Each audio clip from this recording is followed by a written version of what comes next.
Tole mi povej, Kontidrom, kaj je to? Kontidrom je pa testni center na severu Nemčije, ki so ga zgradili v cajtu, ko mi da še sploh obstajala, nismo niti kot ideja.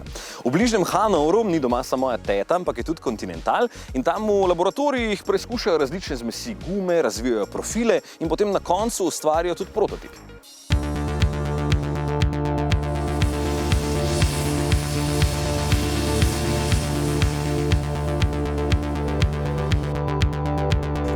Po razvoju in izdelavi prototipne gume je treba vse skupaj tudi testirati v praksi, in to delajo tukaj.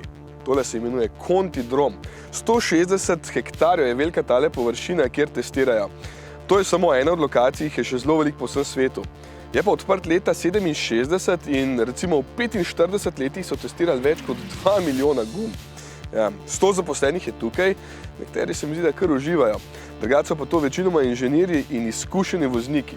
Zvedel sem tudi to, da 1 do 2 leti traja razvoj s posamezno znamko, ko je treba narediti fine tuning za njihov avto in razviti tudi gumo za njihov avto. Tako da tukaj se to dogaja in danes bomo mi tudi kakšne stvari od teh preizkusili. Kontidrom je zaprto območje, na katerega pa občasno spustijo tudi nas, novinarje. Tam potekajo celo primerjalni testi pnevmatik, tudi testi zaviranja v posebni hali, kar je Matej posnel in boste videli v naslednji oddaji, ker gre za zelo zanimivo zadevo. Veliko vsega je treba zrihtati, preden taka malenkost, kot je tale črna okrogla zadeva, lahko zapelje na cesto.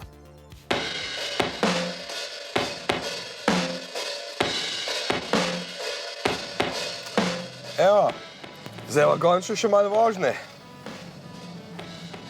Danes ne bomo testirali Golfa GTI, ampak gume.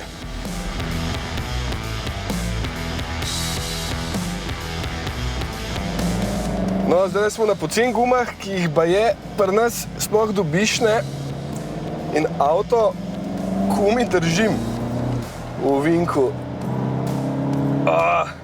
Če nam gas do konca, gre sam naravnost. Takole, ga je treba pa skozi popravljati. Proga je sicer zelo mokra, čist povsod, niti en košček ni suh. Tako da res lepo čutiš, kdaj drži. Inštruktor ima veliko za povedati. Po celi progi sem, toliko slabo držijo tele gume. Za dobra razlika bo verjetno kasneje, ker je rekel inštruktor, ne pogledamo hitrost, ki jo imamo v ovinku. Mislim, da je bila okoli 55 na uro, tako da me zanima, koliko bo pol. Koliko imamo? 58. 60 skoraj. No, gotovo sem, da imaš s temi gumami kar veliko dela za volanom. Bomo videli, če bo zdaj razlika dejansko z naslednjimi. Zanimivo pa je, da Conti ne dela samo gum, to smo že večkrat povedali, ampak tudi sisteme, kot so ABS, ESP in ostalo elektroniko, ki pomaga, da smo čim bolj varni. Evo, konc. Pa inštruktor nas je pohvalil.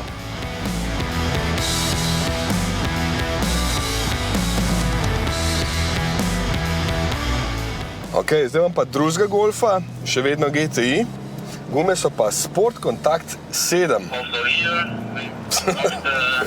Prvi ovink.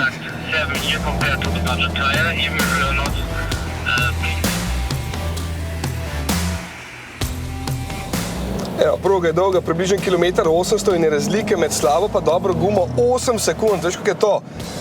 Predne so preplastili tole na nov, je bilo pa celo 13 sekund. Taka razlika je med gumo. Tako da ni fora v dobri gumi samo v tem, da boš boljši cajt za dosego pa večjo hitrost v ovinku, ampak predvsem to, kakšen nadzor imaš. In tukaj se to čuti od prvega ovinka naprej. Neverjetno. Če una ni nič držala in sem zmogel skozi neke popravke delati, lahko klele mirno gas pritisnem do konca, bremzam kasneje, in sam držim lepo svojo smer in grem, pa uživam zraven. Je pa res, da je to premium guma, ona je bila budget in je ta več kot enkrat dražja baje. Tako da nekje se pa že mora ta denar poznati, Dober job imajo teli vozniki kleje na Contiju. Ker se preganjajo skozi takole malo, Tukaj, kjer se vozimo, je ves čas milimeter vode. To ni malo, čeprav se sliši malo. In če ima manj kot milimeter, recimo profila, kaj se zgodi? Kaj ne povem?